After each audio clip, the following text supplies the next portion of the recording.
And Tadej Pogačar has stood up into the spotlight and has shone brilliantly, a green light on everything. Yeah, he has. You know, you're talking about all the negatives of altitude, humidity, you know, probably the hardest, the elevation gain, everything like that. They're already kind of celebrating their second world title. But what they have had is probably one of the best crowds at World Championships I've ever seen. Been amazing. Absolutely amazing. I'd like to say I think Yorkshire probably had a good crowd, but it got washed out by some torrential rain. Yeah, there was that a little bit, but I just think that the Rwandans have just been celebrating cycling instead of just, you know, concentrating on the Rwandan cyclists. They're just happy for this event to be here, and you know they've been doing this all day, all week. You know, for everybody. Yeah, everybody that I've been in contact, I've been here, the crowd's been amazing. You know, the support. Normally you come to a World Championship, you support, you know, your country. Well, they're supporting every country. They are. There was a moment there where I thought Remco's head had dropped and he was not issuing an oath, but just getting a little bit upset. He needs to be proud of what he's achieved today. This has been absolutely magnificent. It's been a privilege to watch him. Nothing is easy, especially in the world of absolute elite sport, and that's what we're watching at the moment. There may be a big gap between Tadej Pogačar and everybody else, but Remco Evenepoel had the beating of him in the time trial, and indeed is potentially heading for a silver medal here, provided nothing silly still happens to him. He's got a margin of getting on for 50 seconds, around about that, between himself and the battle for bronze. And here it is, Chelmos and Ben Healy. Ben Healy been hanging on the back wheel for a while. This is quite a way out to be already in this position, but you know, they'll feel like they're closer to home than perhaps they are, Brian. There's still quite a way for them to go in this little battle. I can remember watching the Worlds last year, and I was kind of dipping in and out as you do in a long race, and you can see that Pogačar went through a difficult patch. Well, I don't think he's done anything wrong today. He's looked infallible, saw no weakness whatsoever. Healy's testing. He's actually come to this climb, Brian. He was sitting on the back wheel for quite some time. This is an attempt to shake off Chelmos. I think he'd quite like to finish without having to put up with the sprint. And this is his first move. There's 2 bike lengths, possibly 3 bike lengths. Oh, and there's bye-bye medal for Chelmos by the looks of things. And Ben Healy, he knew that he had to shake him off. It was a question of when he was going to do it.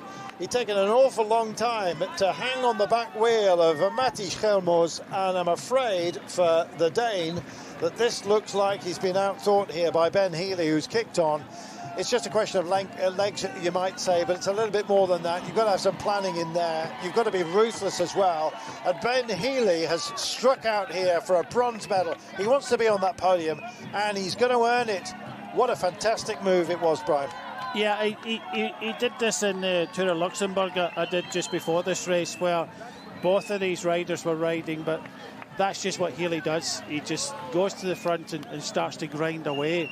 At this stage of the competition, it's about what you have left in the legs, and Ben Healy's just got that little bit more left in the legs than Chelmos, and you know, he'll be wanting to grab this bronze medal for Ireland. Yes, he will. That familiar riding style of his, where he just tips his head towards one side, and in fact imposing himself brilliantly here.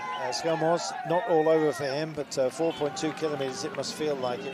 His national car and his team came up to have a brief word, trying to instill a sense of urgency to him, but it may only be displayed as a modest margin, but it's getting bigger here, as you can see.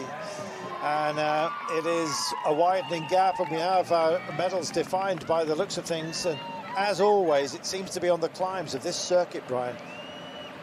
Yeah, it's been an amazing championship, and a display of dominance from Pogačar. He's taken back-to-back victories. You know, you have to say that Evenepoel has been through the rack, you know, come out the other side, but it's been a long, long wait for Ireland to get onto the podium in this race. Wow. The last time was Sean Kelly back in the day. you talked about it earlier. 1989 in the Chambéry with Greg LeMond winning from Dmitry Konishev. So way back in Chambéry when that happened, that was 36 years ago. Sean a long Kelly, wait. Whenever we go there, Sean Kelly still gets upset. Thought he would have won that day. Greg LeMond said he had bad legs and turned it round into very, very good legs.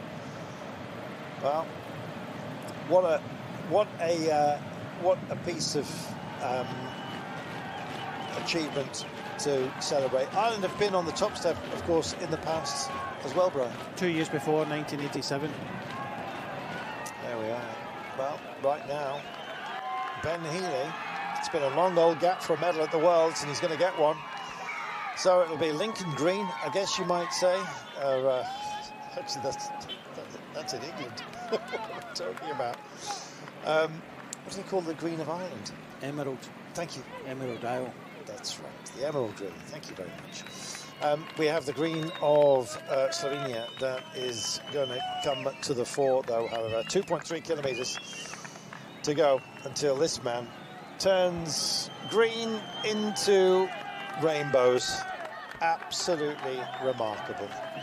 Remco Evenepoel is, as predicted by Brian, with his amazing crystal ball, a minute and a half down. It might well be that Tadej Pogačar wants to make this as big as possible. If he can make this 2.5 minutes, that would be a real statement after the time trial. It would be, but probably a little bit more, just to dig in a little bit. But yeah, no, the crowd at the finish awaits. So does Urska Zegard, his partner.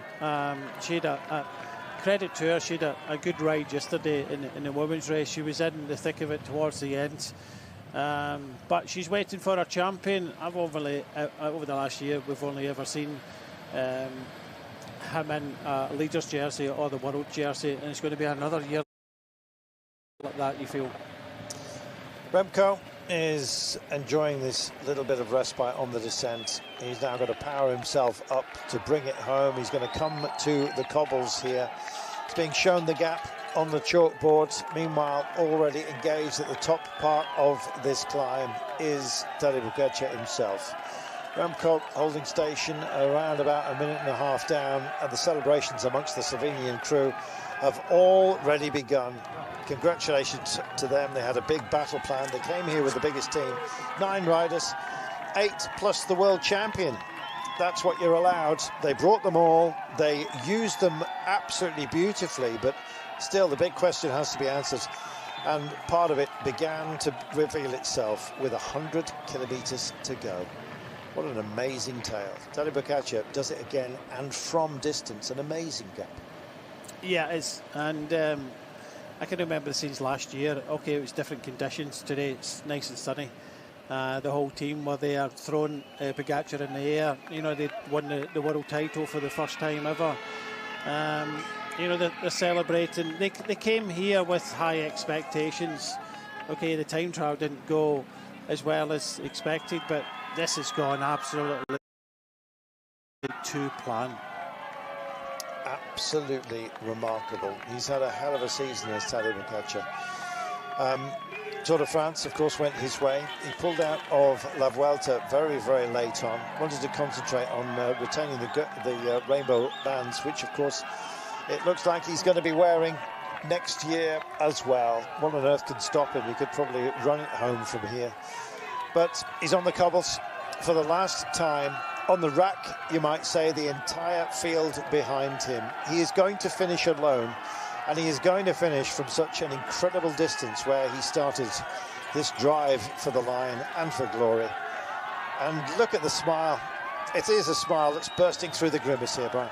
Yeah, I think, you know, the first time you win a major title, I was fortunate to win a British title twice. The first time, it's great, you know, it's new, but the second time it's about taking it in more, and I think that's what Pogačar is doing. He's got that a minute and a half. He can take it, he can breathe a little bit. He's done the job for the second time, and I think this will be kind of slightly extra special from him. You know, he did go through the emotions last year. He went through a difficult period, but for Pogačar to come back, you know, from last year and win this in a dominant fashion, this is extra special. Tadej Pogačar is bringing home his second consecutive World Road Race title. So much has been placed at the table of this man, but he has to pick it up every single time, and he did so from an incredible distance. 100 kilometres out, he imposed himself on this race, as he has done on the entire world of cycling. Ever since, as a young man, he rocked into our consciousness. He has stayed there, rock and roll all the way to the line. Tadej Pogačar in charge of his own destiny constantly, it seems. He measures himself against the very best and finds himself in clear space with nobody around him. It's become something perhaps he should get used to, but it doesn't. Him enjoying the moment.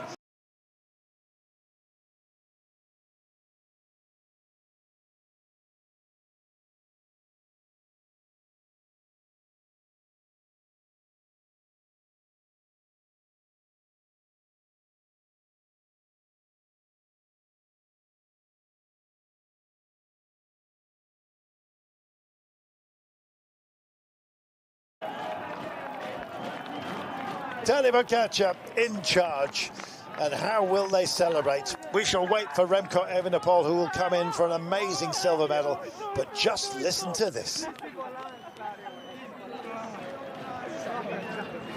Yes.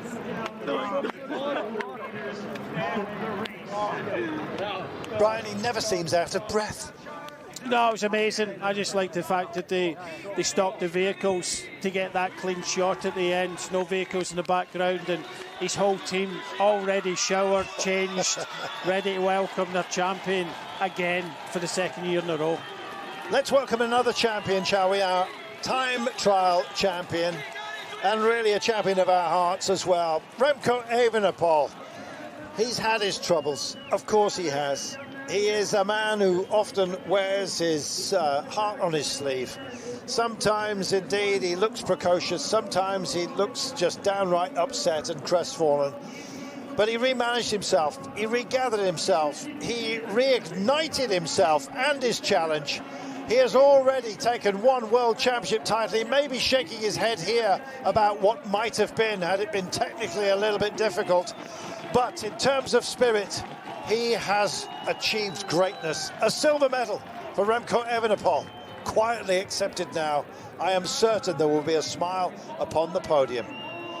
And what about the last medal that we will award in these World Championships? It will be hung around the neck of Ben Healy.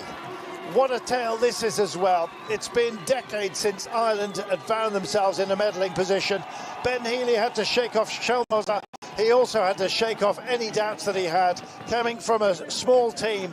But such a great run. This comes in small packages, and Ben Healy is one of those. He is a terrier. He terrorises those around him, and he punches the air. He knows he's going to be sharing a podium with some magnificent riders, of which he can count himself one.